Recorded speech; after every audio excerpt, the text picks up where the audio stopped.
Hello friends, आज है अकबर बीरबल की बहुत ही मज़ेदार कहानी। जब बीरबल ने की स्वर्ग की यात्रा। एक बार बादशाह अकबर बाल और दाढ़ी काफ़ी बढ़ गए। बीरबल ने अपने एक दरबारी को बुलाकर किसी नाई को फौरन भेजने का आदेश दिया।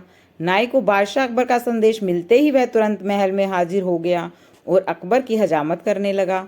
इतने में वहाँ एक कौवा कहीं से आकर बैठ गया और काँव काँव करने लगा। कौवा लगातार ही काँव काँव किए जा रहा था। इस पर बीरबल ने नाई से पूछा, आखिर यह कौवा लगातार काँव काँव क्यों कर रहा है? नाई ने जवाब दिया, बादशाह यह आपके पूर्वजों का हालचाल आपको बताने आया है। नाई की बात सुनकर अकबर को आश्चर्य हुआ और उन्होंने उससे पूछा कि अच्छा, तो फिर बताओ कि यह कौवा मेरे पूर्वजों के बारे में आखिर क्या बता रहा है? नाई ने कहा, बादशाह यह कौवा कह रहा है कि आपके पूर्वज स्वर्ग में बहुत मुसीबत में हैं और परेशान भी हैं। उनको हालचाल जानने के लिए किसी करीबी को स्वर्ग भेजना चाहिए। नाई की बात पर अकबर को बहुत हैरानी हुई। उन्होंने पूछा, भला किसी व्यक्ति को जिंदा स्वर्ग में कैसे भेजा जा सकता है? इस पर नाई कहता है कि बादशाह, मेरी नज़र में एक पुरोहित है, वह यह काम बड़े ही सरल तरीके से करता है। बस आपको किसी एक करीबी को स्वर्ग जाने के लिए राजी करना होगा। नाई के आश्वासन पर अकबर किसी को स्वर्ग भेजने के लिए तैयार हो जाते हैं। वह दरबार में अपने सभी करीब दरबारियों को बुलाते हैं और नाई की पूरी बात उन्हें बताते हैं। सभी दरबारी एक मत में बीरबल का नाम आगे रखते हैं। सभी कहते हैं, स्वर्ग जाकर आपके पूर्वजों का हालचाल जानने के लिए बीरबल से उचित कोई नहीं हो सकता, क्योंकि बीरबल हम सभी में सबसे ज़्यादा श्रेष्ठ और बुद्धिमान है। अकबर भी दरबारियों की बात मान लेते हैं और बीरबल को स्वर्ग भेजने की तैयारी की जाती है। इसके बाद दरबार में उस पुरोहित को लाया जाता है जो बीरबल को स्वर्ग भेजने का काम करेगा। बीरबल और अकबर उस पुरोहित से स्वर्ग भेजने की विधि के बारे में पूछते हैं।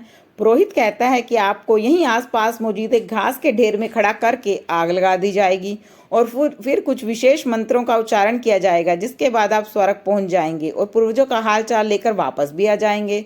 स्वर्ग जाने की प्रक्रिया पुरोहित से सुनने के बाद बीरबल 11 दिन का समय अकबर से मांगते हैं, क्योंकि वे चाहते हैं कि 11 दिन के लिए जो स्वर्ग जा रहे हैं मुझे लौटने में पता नहीं कितना वक्त लग जाए। इसीलिए स्वर्ग जाने से पहले मैं अपने परिवार से मिलना चाहता हूँ, उनके साथ कुछ समय बिताना चाहता हूँ।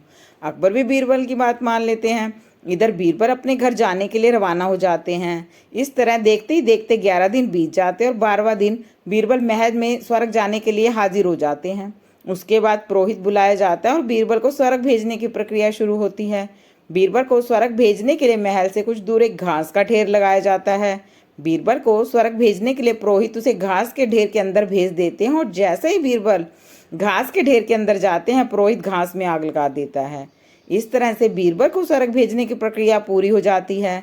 इस तरह से पूरे 2 महीने बीत जाते हैं और अकबर को बीरबल की चिंता सताने लगती है। तभी अचानक बीरबल दरबार में हाजिर होते हैं। अकबर बीरबल को देखकर बहुत खुश हैं और पूर्वजों का हालचाल जानने के लिए पूछते हैं। बीरबल कहते हैं, जहाँ पना आपके पूर्वज स्वर्ग में बहुत खुश हैं और मज़े से भी, लेकिन उन्हें इस बात की तकलीफ है कि उनके दाढ़ी और बाल काफ़ी बढ़ गए हैं और स्वर्ग में कोई नाई भी नहीं है, इसीलिए स्वर्ग में एक नाई की ज़रूरत है। बीरबल ने कहा, हमें तुरंत ही आपके पूर्वजों के लिए एक अच्छे नाई को स्वर्ग भेजने की तैयारी करनी चाहिए। बीरबल की बात सुनकर अकबर नाई को स्वर्ग भेजने का आदेश देते हैं, जिससे नाई घबरा जाता है और बीरबल के पैर पकड़ने लगता है। वह अकबर से माफ़ी मांगते हुए अपने गुनाह कबूल करता है और कहता है कि उसमें कोई गलती नहीं है, ये सब वजीर के कहने पर किया गया था, ये सब उसी की साजिश थी, क्योंकि वह बीरबल को अपने रास्ते से हटाना चाहता था। सारी सच्चाई सामने आते ही अकबर वजीर और उसके साथियों को सजा देने का आदेश देते हैं और उन्हें जेल में बंद कर दिया जाता है। इसके बाद अकबर बीरबल से पूछते हैं, आखिर तुम्हें सच्चाई का कैसे पता चला? तुम घास के ढेर में आग लगने की बात कैसे बच गई?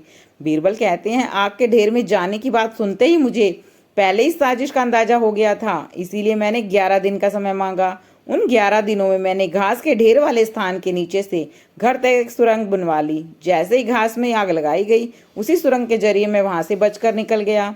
बीरबल की बात सुनकर